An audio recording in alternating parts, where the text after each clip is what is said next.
नमस्कार, बहुत स्वागत है आपका इस बुलेटिन में। मैं हूं आपके साथ अवंतिका श्रीवास्तव। तमाम बड़ी खबरें आप तक पहुंचाएंगे। सबसे पहले एक बड़ी जानकारी इंदौर से आप तक पहुंचा दें। बीजेपी कार्यकर्ताओं ने थाने में पार्टी का झंडा लगाया है। मल्हारगंज थाने में पार्टी का झंडा लगाया गया।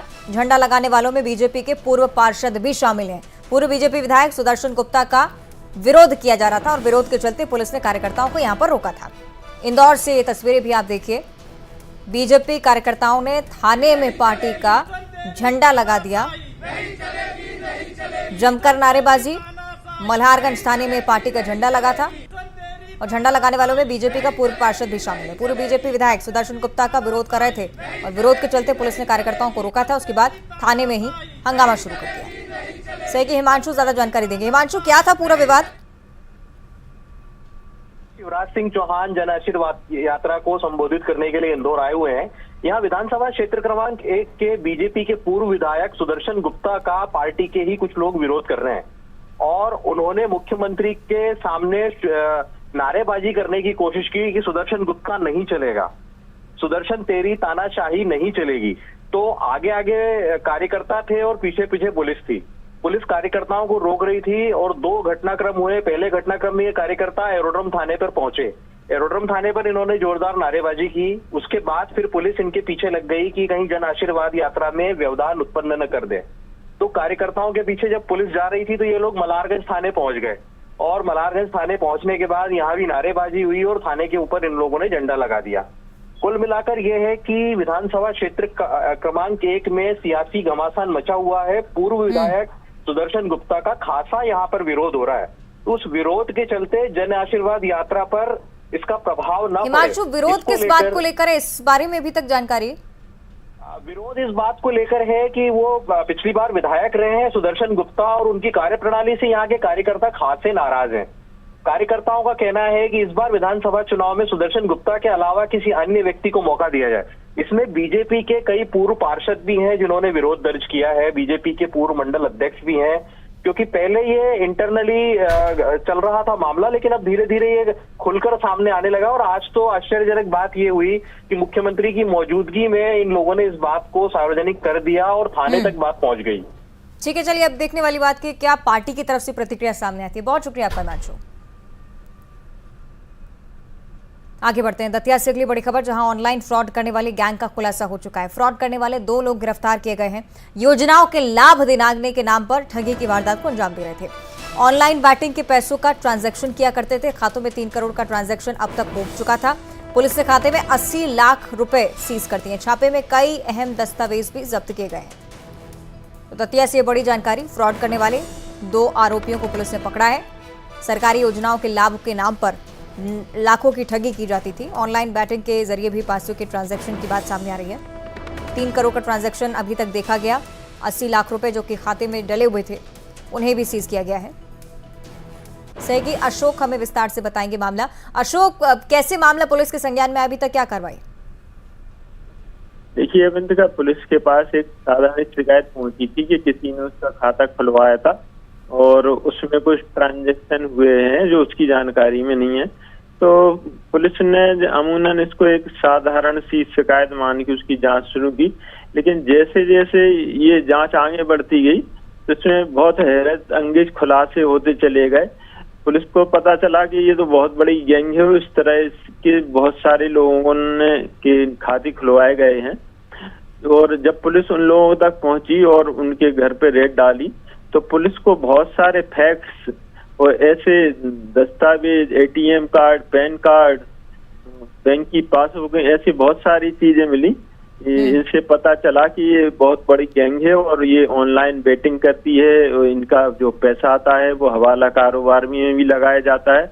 और सबसे बड़ी बात ये थी कि ये जो गैंग है वो किसी मुकम्मल एक स्थान से अपना नेटवर्क नहीं चलाती थी। ये लोग समय समय पे अपने स्थान बदलते रहते थे और पुलिस का ये भी मानना है कि इस गैंग के जो है कई सारे राज्यों में तार जुड़े हुए हैं। जी अवन, चलिए, यानी कि बहुत लंबा ये मामला पहुंच सकता है अगर जांच अच्छे से की जाती है। तो बहुत शुक्रिया आपका शुभ जानकारी के लिए। आगे बढ़ते हैं। सतना से अगली बड़ी खबर है, जहां सरपंच संजीव सिंह रिश्वत लेते पकड़े गए हैं। 50,000 की रिश्वत ले रहे थे और उसी के दौरान गिरफ्तार किए गए हैं। सरकारी जमीन में एनओसी के नाम पर 2.5 लाख की रिश्वत मांगी थी। पहली किस्त के 50,000 लेते समय लोकायुक्त की टीम ने पकड़ लिया है। सरपंच समेत पंच को भी आरोपी बनाया गया है। रीवा लोकायुक्त की तरफ से बड़ी कार्रवाई। अक्सर रिश्वत को लेकर अगर सूचना जारी होती है तो लोकायुक्त की टीम बेस बदलकर कोशिश करती है कि उक्त व्यक्ति के पास पहुंचे। इसी तरह की कार्रवाई यहां पर भी हुई। सरपंच जो कि 50,000 की रिश्वत लेते रंगे हाथों पकड़े गए। रीवा लोकायुक्त की पुलिस की तरफ से ये बड़ी जानकारी। सरपंच समेत पंच को भी आरोपी बनाया। 2.5 लाख की रिश्वत मांगी थी एनओसी के नाम पर और 50,000 लेते गिरफ्तार हुए।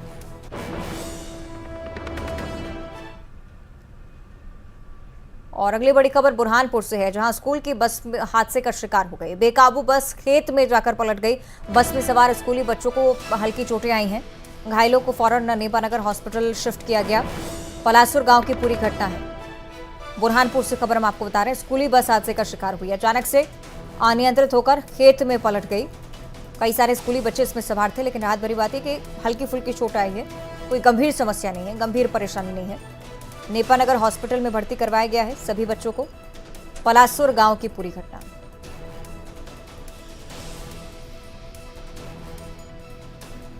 सहगी गणेश ज्यादा जानकारी देंगे। गणेश, किस वजह से पूरी दुर्घटना? जी अवंतिका, बताना चाहूंगा कि बुरहानपुर जिला मुख्यालय से 50 किलोमीटर दूर नेपानगर क्षेत्र के पलासुर गांव में हादसा हुआ है। बस जो है वो संतुलन बिगड़ने से अचानक पलटी हो गई, जिसमें 2-3 बच्चे जो है उनको मामूली चोटें आई है। हालांकि बच्चों में बस में जो है ज्यादा बच्चे मौजूद नहीं थे। बताया जा रहा है कि 4-5 बच्चे ही उसमें थे, जिसकी वजह से कोई बड़ा हादसा जो है नहीं हुआ। लेकिन बस जो पलटी है, 2 बच्चे जिनको चोटें आई है उनको वहां के स्थानीय अस्पताल में, नेपानगर अस्पताल में भर्ती किया गया है। अवंतिका, गणेश, क्या लापरवाही ड्राइवर की तरफ से रही, इस बारे में कोई जानकारी? जी, संतुलन बिगड़ने से बताया जा रहा है कि सड़क पर अचानक से गाड़ी का संतुलन बिगड़ा और वो पलटी हो गई। तो कहीं ना कहीं लगता है कि इसमें ड्राइवर की भी कोई लापरवाही हो सकती है। ये भी बताइएगा कि कितने बच्चे इसमें सवार थे, सभी की हालत फिलहाल कैसी है, कितने बच्चे अस्पताल में भर्ती हैं? इसमें 4-5 बच्चे ही मौजूद थे, ज्यादा बच्चे नहीं थे बस के अंदर। इसकी वजह से ही कोई बड़ा हादसा सामने नहीं आया, लेकिन फिर भी 2-3 बच्चे जो है उनको मामूली चोटें आई है। बच्चों को जो है तुरंत वहाँ के स्थानीय लोगों ने अस्पताल में वहाँ भर्ती कराया। अवंतिका, गणेश, क्या कोई प्रत्यक्षदर्शी रहे जिसने देखा हो हादसा होते हुए, या तेज रफ्तार में बस थी, इस बारे में पुष्टि किसी बात पर? यहाँ पे तो कोई प्रत्यक्षदर्शी नहीं है, क्योंकि जो है ये ग्रामीण अंचल का मामला है और खेतों के खेती-बाड़ी के क्षेत्र में यह हादसा घटित हुआ है। जब बस पलटी हुई दिखाई दी तो कुछ लोग वहां पर मौके पर मौजूद हुए। उन्होंने बस के अंदर से बच्चों को बाहर निकाला और तुरंत वहां उन्होंने अस्पताल में पहुंचाया। गणेश, इस मार्ग के बारे में बताइएगा। चूंकि आप कह रहे हैं कि तेज रफ्तार में भी बस नहीं थी, लापरवाही से भी कहीं ना कहीं अभी तक जानकारी नहीं है, तो क्या मार्ग ही इस तरह का है कि हादसे अक्सर होते रहते हैं? जी, मार्ग तो खस्ताहाल है, क्योंकि काफी दिनों से जो है वो ग्रामीण अंचलों की हालत जो है वो सड़कें वहाँ की खराब है, जिसकी वजह से लोग काफी परेशान हैं। स्कूली बसों को भी आवागमन करने में परेशानियां होती है।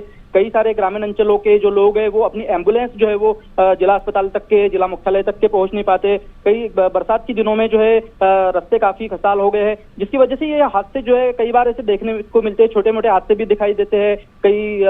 कोई ऑटो पलटी हो जाता है तो कई सड़क पर जो है वो मोटरसाइकिल की भिड़ंत हो जाती है खड्डों की वजह से। तो इस तरह के हादसे लगातार घटित हो रहे हैं। अवंतिका, इसी मार्ग को लेकर गणेश, ये जानकारी या बुरहानपुर जिले के तौर पर अगर आप देखते हैं तो जमीनी स्तर पर यही हालात है मार्गों के? जी, बुरहानपुर जिले में जो है कई ग्रामीण अंचलों में जो हालात जो है बद से बदतर हो चुके हैं। सड़कें खराब हो चुकी है। ग्रामीण लोग जो है परेशान है। सड़कों को लेकर उन्होंने कई बार जिला शासन प्रशासन से मांग की, लेकिन उनकी कोई सुनवाई नहीं हुई। लेकिन जब ये हादसे घटित होते हैं तब प्रशासन कहीं ना कहीं हरकत में आता है। लेकिन बस एक मरम्मत होती है, सड़कों की लिपापोती होती है, लेकिन एक अच्छे तौर पर कोई काम नहीं होता। ठीक है, बहुत शुक्रिया आपका गणेश इस पूरी जानकारी को साझा करने के लिए। तो फिलहाल बुरहानपुर के हालात हमें गणेश बता रहे थे कि मार्ग इस तरह का था कि अचानक से बस अनियंत्रित होती है और खेत में जा गिरी। उसी के चलते कुछ बच्चे जो कि इस बस में सवार थे, बस के पलटने के चलते घायल भी हुए। तस्वीरें आप देखिए, हालांकि गंभीर चोटें नहीं हैं, बहुत मामूली सी चोटें हैं। तस्वीरें हादसे की आपकी टीवी स्क्रीन पर। आसपास जितने भी ग्रामीण यहाँ पर मौजूद थे फौरन मदद के लिए आगे आए और सभी बच्चों को बाहर निकाला गया। फर्स्ट एड दी गई। जिनकी हालत गंभीर थी उन्हें अस्पताल में भर्ती करवाया गया है। पलासुर गांव के पास से पूरा हादसा हुआ है। जिस तरह से जानकारी सामने आ रही है कि मार्ग ही कुछ इस तरह का है और इसी के चलते परेशानी।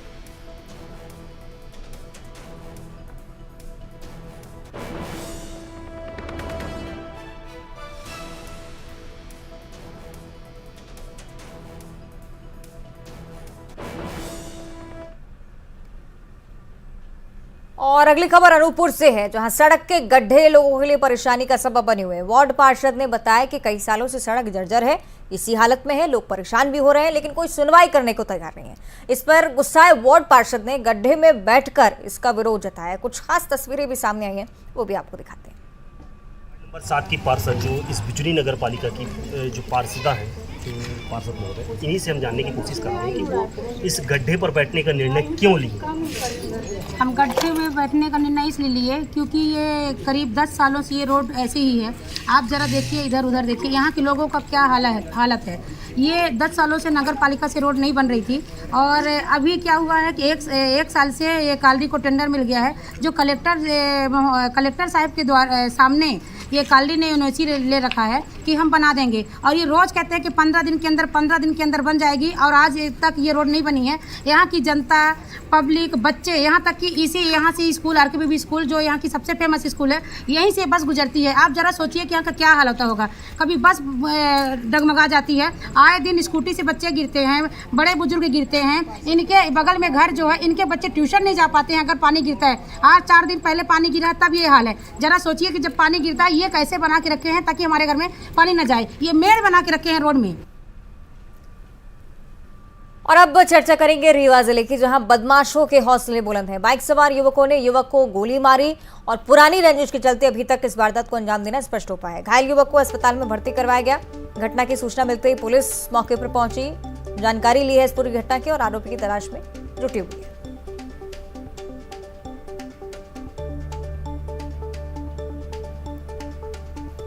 तो रीवा से बड़ी जानकारी, पुरानी रंजिश में इस पूरी वारदात को अंजाम दिया गया है। कुछ बदमाश जो कि बाइक पर सवार होकर यहां पर पहुंचे, इस व्यक्ति को गोली मारी है और उसके बाद मौका देकर यहां से फरार हो गए। स्थानीय लोगों से भी सूचना ली गई। ये भी पता लगाया जा रहा है कि कोई आपसी विवाद जो लंबे समय से चलता आ रहा है, क्या इससे पहले निपटाया नहीं गया, या किस वजह से इतने बेखौफ हुए बदमाश के सरेआम गोली मारकर फरार हो जाते हैं। पुलिस लगातार तफ्तीश कर रही है।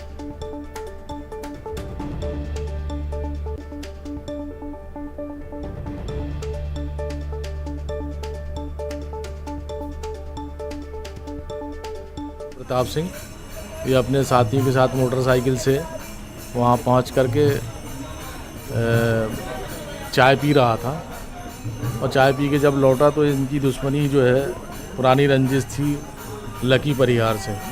लकी परिहार अपने साथियों के साथ आया होगा, फिर इनकी कहा सुनी हुई और उसने फायर किया, जिससे उसके हाथ में, दिव्यांशु के बाएं हाथ में लग गई है। उसको उपचारार्थ जो है अस्पताल भर्ती कराया गया है और वैधानिक कार्रवाई की जा रही है, और पुलिस की टीम जो है संबंधित आरोपियों को पकड़ने के लिए रवाना है। छत्तीसगढ़ की खबर पर अब चर्चा करेंगे। रायगढ़ से खबर आई, जहां बैंक डकैती मामले में पुलिस को एक बड़ी कामयाबी हासिल हुई है। पुलिस ने बैंक डकैती में लूटा गया पैसा और जेवर जब्त कर लिए हैं। रायगढ़ में दिन दहाड़े एक्सिस बैंक में 6 से 7 बदमाशों ने डकैती की वारदात को अंजाम दिया था। इसके बाद पुलिस प्रशासन पर सवाल खड़े हुए। उसके बाद पुलिस ने सभी राज्यों से लगने वाली सीमाओं को सील किया। इस मामले में पुलिस को कामयाबी में मिल गई है और पुलिस ने बलरामपुर के रामानुजगंज से रुपए बरामद किए। जानकारी के मुताबिक ट्रक और कार में पैसे ले जा रहे थे और पुलिस ने लूट के 4 करोड़ रुपए सोने चांदी के जेवरात जब्त किए हैं।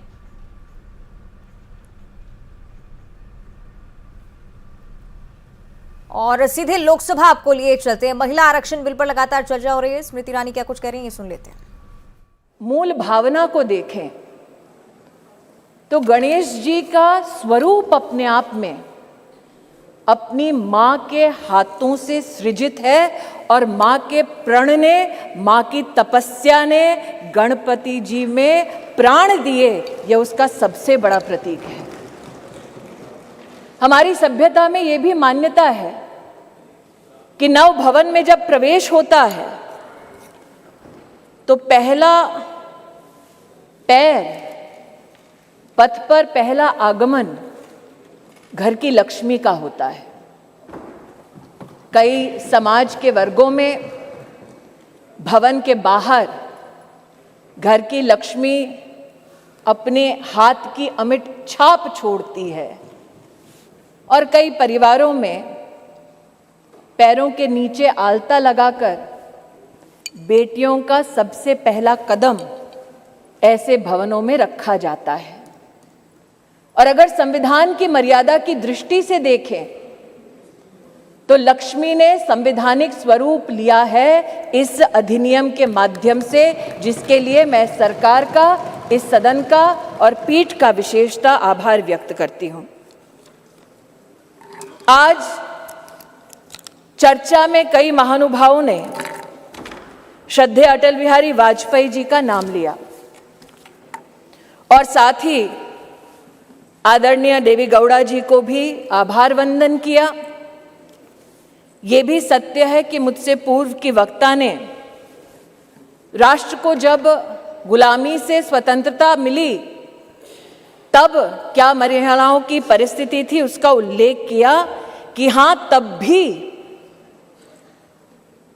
जब देश आजाद हुआ तब भी कई प्रदेशों की साधारण परिवारों की महिलाओं ने कहा कि हमारा संवैधानिक अधिकार आरक्षित करें, लेकिन तब साधारण परिवारों की वो महिलाएं जिन्होंने राष्ट्र को आज़ाद करने में अपनी भूमिका निभाई, जो दूरदर्शी थी, जानती थी कि साधारण वंचित समाजों की महिलाओं को अगर मौका अनोखे ढंग से संविधान की मर्यादा में ना दिया गया तो शायद आगामी वर्षों में महिलाओं के लिए चुनौती बन जाएगा।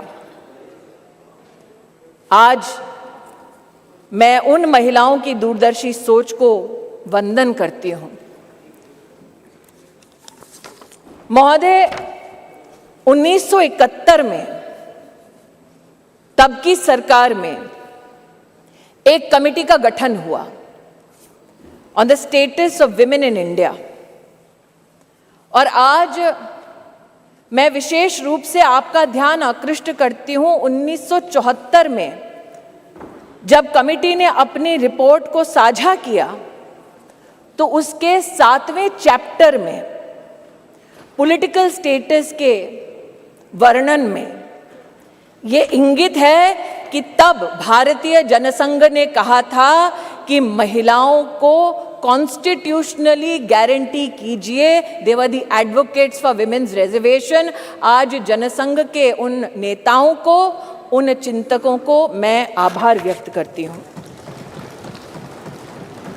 ये मेरा सौभाग्य है कि मैं भारतीय जनता पार्टी की एक साधारण कार्यकर्ता हूं, जिसको मेरे संगठन ने असाधारण मौके दिए ताकि मैं संगठन के माध्यम से संविधान की मर्यादा में अपने राष्ट्र की, समाज की सेवा कर सकूं।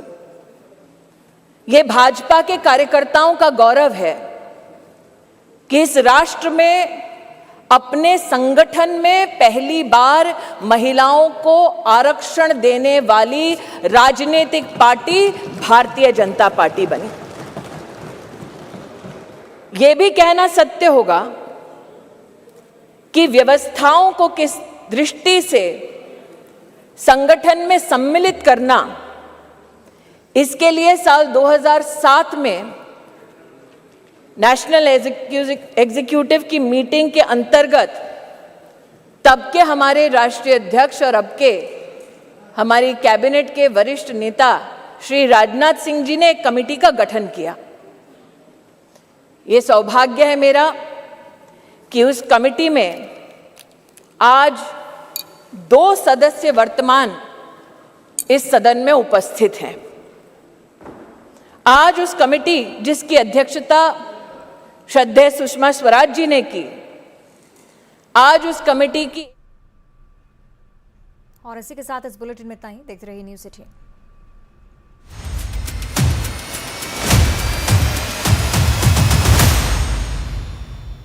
देखिए